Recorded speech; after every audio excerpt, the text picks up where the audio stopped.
Hello, everybody. Scott Golden here with the Golden Opportunities Coaching YouTube channel and the Pro Wrestling Logic YouTube channel. Welcome to those of you who are new. Welcome to Pro Wrestling Logic, where we discuss a variety of pro wrestling topics related to just about every promotion. Got over 2,700 of these for your listening pleasure. We continue to connect with you. On that basis, this is the Impact Review for the 2nd of June, 2022. Mia Yim uh, defeating Savannah Evans with Tasha Steelz, opening the show. Also, the show opened with a recap of the feud between Violent by Design and Jacob Alexander and the Briscoe brothers last week, ending with Eric Young pinning Mark Briscoe with a pile driver. Mia Yim defeats Savannah Evans with Deanna Purrazzo on commentary.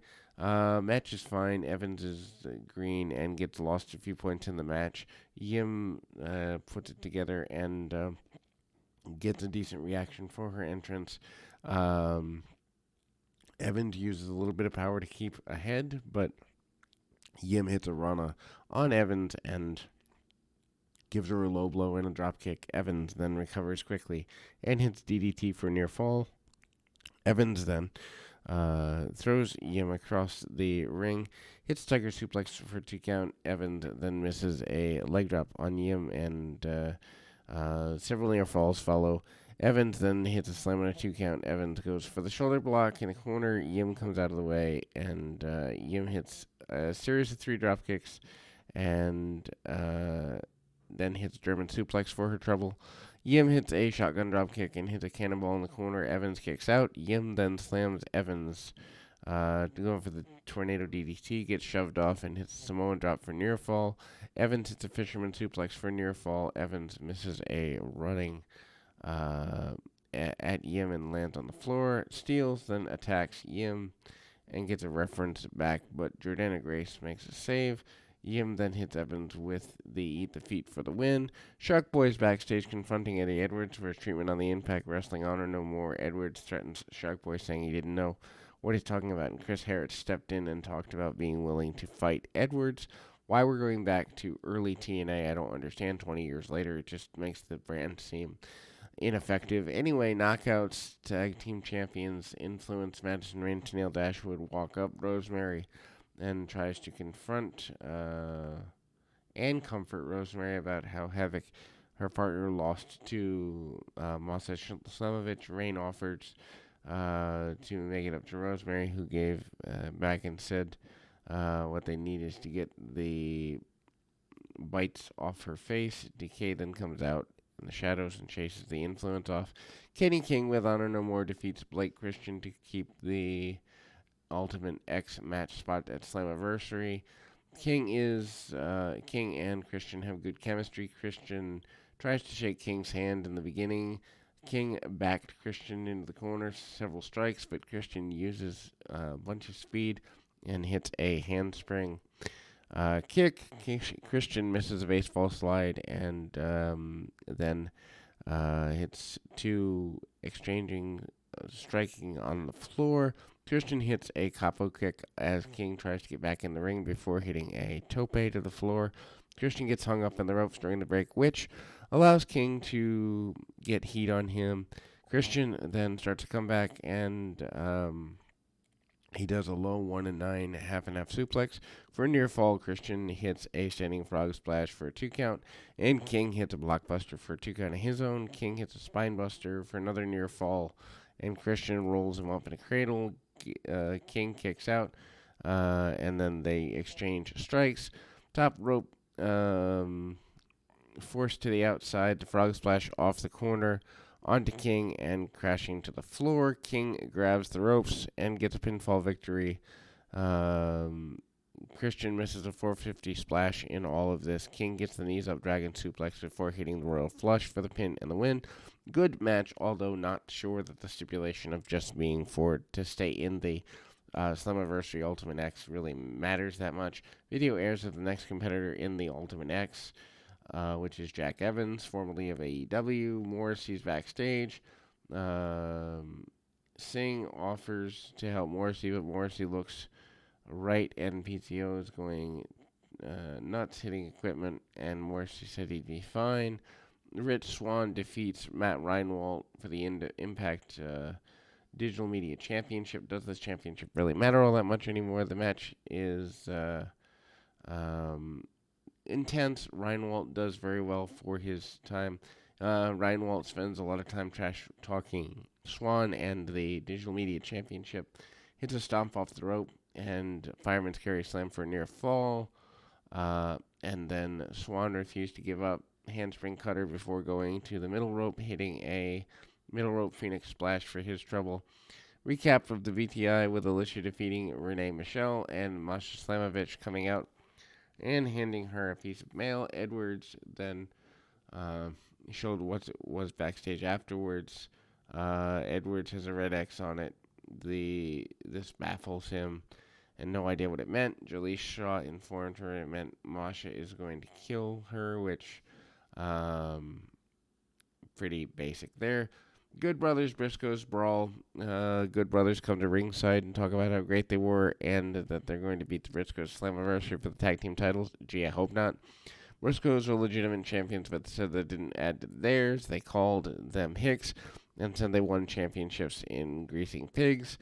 Gallows said that there's no other tag team in their lineage because that's how they pronounce lineage.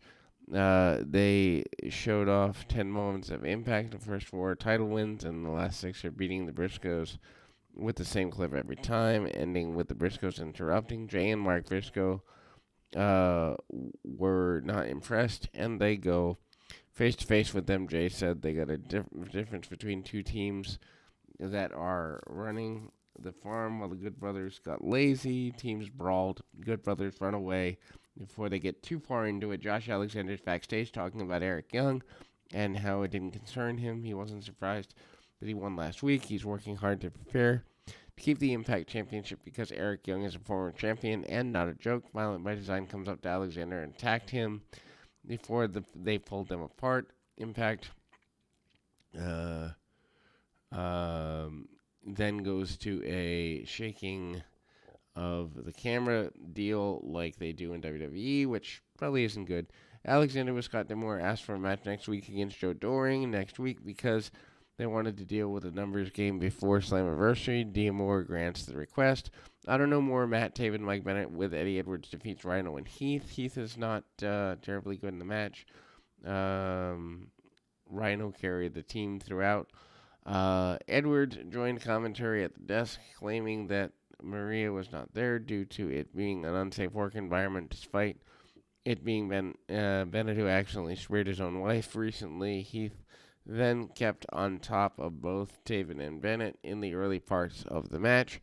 Rhino then continued by hitting a shoulder block, and Taven rolls the floor. Heath eats a rolling elbow from Bennett after a blind tag, and then they start getting the heat on Heath. Bennett then hits a running eye poke, which is quite interesting. Don't think I've ever seen that before. Taven and Bennett double-teamed Heath several times, keeping him from tagging Rhino in. Heath hits an enziguri on Taven, but unable to make a tag until he hits Taven with a clothesline. Rhino enters, getting on offense for a bit. Taven cuts him off and hits climax for pinfall. Honor No More attacks Rhino after the bell and goes after his ankle. Rhino then Motor City Machine Guns Frankie Kazarian run down to make the save. Rhino leaves screaming in pain from the injury. And then we go to, after the break, Rhino loads into an ambulance. Heath is left with him. Kazarian and the Machine Guns asked to fight Honor No More. Scott D'Amore asked them to find 2 other people, joining them in the fight, and they'll settle it at Slammiversary. This is kind of weak. Tom Hannafin runs down Slammiversary card, which now includes Evans in the Ultimate X match and the 10-man tag team match with Honor No More versus Impact Original, Motor City Machine Guns, Kazarian, and 2 mystery partners. Next week will include Tennille Dashwood and Rosemary, Impact World Champion Josh Alexander, Joe Doring, Eddie Edwards, Matt Taven, and Mike Bennett versus Kazarian and the Motor City Machine Guns. This is a pretty solid deal. Main event time. Moose and Steve McLean defeat Morrissey and PCO. Moose gets a win here, looking great in the match. Then basically Morrissey's leaving the Impact, so that's why he takes the fall here. Morrissey looks unsure of his partner, but he's fighting PCO and overpowered McLean early, using his size and power to drive McLean to tag out to Moose. Morrissey and Moose faced off, and they lock up. Moose then chopped Morrissey, and both start exchanging strikes. Morrissey hits a pump kick on Moose, tags out to PCO. McLean gets crushed in the corner by PCO. PCO accidentally gets crushed in his own right. Morrissey hits a double choke slam on McLean. Both big men scream at each other in aggression. McLean and Moose walk over, and the knee Morrissey chops the big man down. Morrissey then sold a pain in the knee, which gets them working on it, and big men don't wrestle in this way. Morrissey then drives Moose back in the corner, and there's a tag to PCO, who hits Moose with a DDT and a cannonball on McLean. PCO flipping senton off the top rope and onto the apron. McLean, which is an insane move. PCO also hits a belly-to-belly on Moose before hitting a diving headbutt off the middle ropes. McLean breaks up the pinfall attempt, and PCO hits a cannonball through the middle rope onto both men. PCO then hits a moonsault on Moose before Moose rolls out of the way. Moose then goes after PCO and levels up with the clotheslines, but PCO sets right up and tags out to Morrissey. Moose and PCO end up going over the top rope and Cactus clothesline with PCO, and then McLean hits a spear on Morrissey. And then there's a low shot on PCO before Morrissey hits a double arm DDT for a pinfall attempt. McLean and PCO brawl until Moose takes him out with a spear. Lights go out. Sami Callihan's in the ring, nailing Moose with a baseball bat, and goes for the spear. Show closed with Callihan telling the camera that'll never be over between he and Moose. Not a bad episode of Impact, but you can certainly see there's a major difference between the quality of the content overall with other national companies. We'll be back with more right after this.